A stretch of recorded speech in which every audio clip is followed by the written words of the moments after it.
नमस्कार, आदाब, स्वागत है आप सभी का। आप देख रहे हैं टीएस न्यूज चैनल। वक्त हो चुका है दिन भर की ताजा और बड़ी खबरों की रुख करने का, तो शुरुआत करते हैं सुर्खियों के साथ। चीन और अमेरिका में बढ़ता तनाव, दुनिया को खतरा। राहुल गांधी का बड़ा बयान, पीएम मोदी पर सीधा निशाना। रेलवे में 2 लाख पदों पर भर्ती, युवाओं के लिए सुनहरा मौका। वक्फ संपत्तियों पर केंद्र की नजर, मुस्लिम समुदाय में हलचल। लोकसभा चुनाव 2025 की तारीखों का ऐलान, किसकी बनेगी सरकार। सोने की कीमतों में तोड़ा रिकॉर्ड, निवेशकों में हड़कंप। बड़ी खबर, भारत ने रचा नया अंतरिक्ष इतिहास, इसरो का कमाल। बेरोजगारी पर पड़ा सर्वे, क्या बदल रही है युवाओं की किस्मत। वक्फ अमेंडमेंट बिल पर बवाल, जेडीयू में फूट के संकेत। तेज बारिश और आंधी का अलर्ट, आईएमडी ने जारी की चेतावनी। जी हाँ दोस्तों, अगर आपको भी लगता है देश में होने वाले तमाम चुनाव ईवीएम से ना होकर के बैलेट पेपर से होना चाहिए, अगर आप भी हमारी बात का समर्थन करते हैं तो आप इस वीडियो को लाइक करके चैनल को सब्सक्राइब जरूर करें, और फेसबुक पर देख रहे हैं लाइक, फॉलो और ज्यादा से ज्यादा शेयर करें, और आप किस राज से न्यूज को देख रहे हैं हमें कॉमेंट में जरूर बताएं। बता दें कि वक्फ संशोधन कानून पर गरमाई सियासत। वक्फ संशोधन कानून को लेकर सियासी गलियारों में हलचल तेज हो गई है।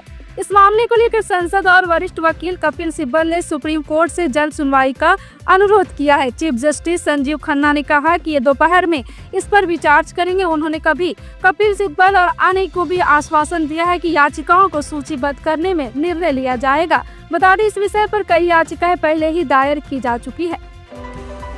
बेंगलुरु में युवती से छेड़छाड़। कर्नाटक की राजधानी बेंगलुरु से एक चौंकाने वाली खबर सामने आई है, जहां एक युवती के साथ सड़क पर छेड़छाड़ की गई। घटना का वीडियो सोशल मीडिया पर वायरल हो रहा है। इस बीच राज्य के गृह मंत्री परमेश्वर ने विवादित बयान देते हुए कहा, बड़े शहरों में ऐसी घटनाएं आम हैं, कानून के अनुसार कार्रवाई की जाएगी। राहुल गांधी की पलायन रोको, नौकरी दो यात्रा। राहुल गांधी बेगूसराय के सुभाष चौक पर पहुंचे, जहां से उन्होंने पद यात्रा की शुरुआत की। हर हर महादेव चौक तक यह यात्रा हजारों समर्थकों की मौजूदगी में निकाली गई। लोगों ने फूल बरसाकर उनका स्वागत किया। यह यात्रा कन्हैया कुमार के नेतृत्व में आयोजित की गई थी। यात्रा के बाद राहुल गांधी पटना के लिए रवाना हो गए। जम्मू कश्मीर में दौरे पर गृह मंत्री अमित शाह। केंद्रीय गृह मंत्री अमित शाह 3 दिवसीय जम्मू कश्मीर दौरे पर हैं। उन्होंने कठुआ जिले में बीएसएफ की पोस्ट का दौरा किया और सुरक्षा हालातों की समीक्षा की, और वह पुलिस और अन्य सुरक्षा बलों के साथ बैठकर बात भी की है। साथ ही कई विकास परियोजनाओं का भी जायजा लेंगे। वक्फ संशोधन पर दानिश अंसारी का बयान सामने आया। बीजेपी नेता दानिश आजाद अंसारी ने कहा, हमें तय करना होगा कि हम मुसलमानों की तरक्की चाहते हैं या उनकी तरक्की में रुकावट बनना चाहते हैं। उन्होंने आरोप लगाया कि जो लोग बिल का विरोध कर रहे हैं वो बंद कमरों में इसका समर्थन भी करते हैं। उनका कहना है कि कुछ पार्टियां जनता को गुमराह कर रही और एजेंडा पूरा होने की कोशिश कर रही हैं। उत्तराखंड में विकास कार्यों की समीक्षा। मुख्यमंत्री पुष्कर सिंह धामी ने वर्चुअल मीटिंग पर राज्य के विकास कार्यों की समीक्षा की है, और बैठक में कई विभागों के अधिकारी भी मौजूद रहे। मुख्यमंत्री ने अधिकारियों को जरूरी दिशा निर्देश भी दिए। पंजाब में शिक्षा क्रांति महोत्सव की शुरुआत। पंजाब सरकार ने 54 दिवसीय शिक्षा क्रांति महोत्सव का शुभारंभ किया है। पहले दिन 400 से अधिक सरकारी स्कूल में विभिन्न परियोजनाओं का उद्घाटन भी किया, और सीएम भगवंत मान और आम आदमी पार्टी नेता मनीष सिसोदिया नवा शहर के स्कूल ऑफ एमिनेशन का उद्घाटन करेंगे। पश्चिम बंगाल में रामनवमी जुलूस पर हो गया हमला। बीजेपी नेता दिलीप घोष ने कोलकाता में रामनवमी के जुलूस पर हुए हमलों को लेकर ममता सरकार और पुलिस पर निशाना साधा। उन्होंने कहा है कि हिंदू महिलाओं पर हो रहे अत्याचार और भ्रष्टाचार के खिलाफ सरकार चुप है। राहुल गांधी के बिहार दौरे पर बीजेपी का निशाना। राहुल गांधी के बिहार दौरे को लेकर बीजेपी नेताओं ने सवाल खड़े किए हैं। भाजपा प्रवक्ता शहजाद पूनावाला ने कहा कि राहुल गांधी जिस पलायन और बेरोजगारी के खिलाफ प्रदर्शन कर रहे हैं, वही समस्याएं कांग्रेस शासित राज्यों में भी है, और उन्होंने कर्नाटक, तेलंगाना और हिमाचल प्रदेश में बढ़ती महंगाई का भी जिक्र किया। आतिशी का निजी स्कूलों पर हमला। आप नेता आतिशी ने निजी स्कूलों में फीस बढ़ोतरी को लेकर बीजेपी सरकार पर हमला बोला है। उन्होंने कहा है कि सरकार बनाने के बाद निजी स्कूल संचालक ने लूट मचा दी है। सीएम रेखा गुप्ता से उन्होंने तत्काल 3 सख्त कदम उठाने की मांग की है। वक्फ संशोधन बिल पारित होने के बाद कानून भी बन चुका है, लेकिन इसे लागू करने से पहले ही सरकार को क्या इसे वापस लेने पर मजबूर होना पड़ेगा, क्योंकि अब कई याचिकाएं सुप्रीम कोर्ट में जा चुकी है। और कानूनी जानकार बताते हैं कि संविधान के कौन से अनुच्छेद में बीजेपी फंस सकती है। वहीं अब बड़ा दावा आरजेडी ने किया है, वक्फ कानून को लाकर सरकार वापस लेगी। वक्फ संशोधन कानून पर बीजेपी बहुत बुरा फंस चुकी है। अभी से जो कानून वापस लेने के दबाव उस पर बन रहे हैं और सुप्रीम कोर्ट में एक के बाद एक याचिकाएं दाखिल की जा रही है।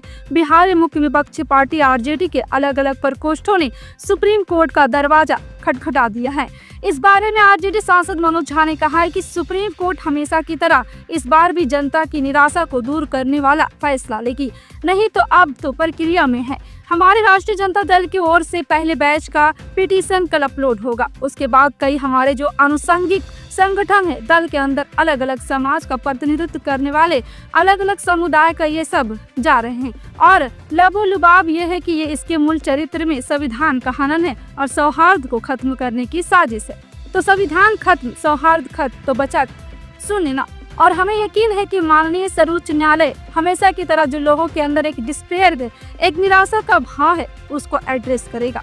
राष्ट्रपति की उन्होंने शनिवार को वक्फ संशोधन बिल को सहमति दी।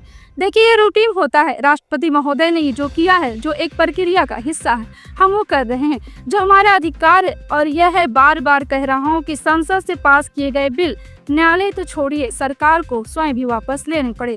क्या हम भूल गए हैं कि फॉरेन लॉज का क्या हुआ? संसद ने तो आपने बुलडोजर कर दिया, बहस भी ढंग से नहीं होने दी। हाथ जोड़ के हम कह रहे हैं कि विस्तृत चर्चा कीजिए, इसके चरित्र को बदलिए। वही नहीं माने तो आप, लेकिन आप ही को वापस लेना पड़ेगा। तो दबाव कई तरह से होता है, जन दबाव सबसे बड़ा होता है, लोक शक्ति सबसे बड़ी होती है। मनोज झा ने कृषि कानून की याद मोदी सरकार को दिलाती है।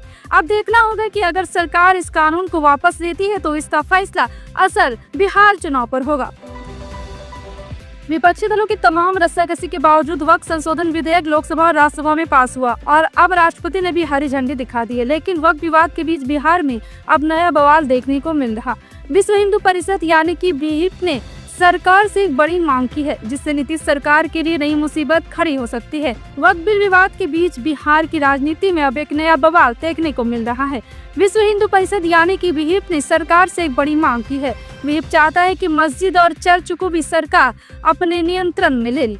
बीहिप के केंद्रीय संगठन महामंत्री मिलिंद पांडे का कहना है कि अभी सिर्फ हिंदू मंदिरों पर ही सरकारी नियंत्रण है। बीहिप के एक दल ने बिहार के उप मुख्यमंत्री विजय सिन्हा से मुलाकात की और इस दौरान उन्होंने इस बारे में बात की। उन्होंने कहा कि यह भेदभाव है और इसे दूर करना चाहिए। बीहिप का मानना है कि मंदिरों के साथ अन्याय हो रहा है। उनके मुताबिक सिर्फ मंदिरों को सरकार चलाती है, जबकि मस्जिद और चर्च अपने धार्मिक संगठन चलाते हैं।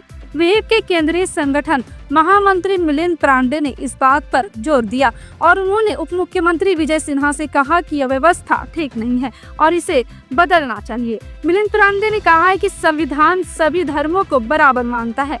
उन्होंने सवाल किया कि अगर मस्जिद और चर्च सरकारी नियंत्रण से बाहर रह सकते हैं तो मंदिरों के साथ भेदभाव क्यों किया जा रहा है?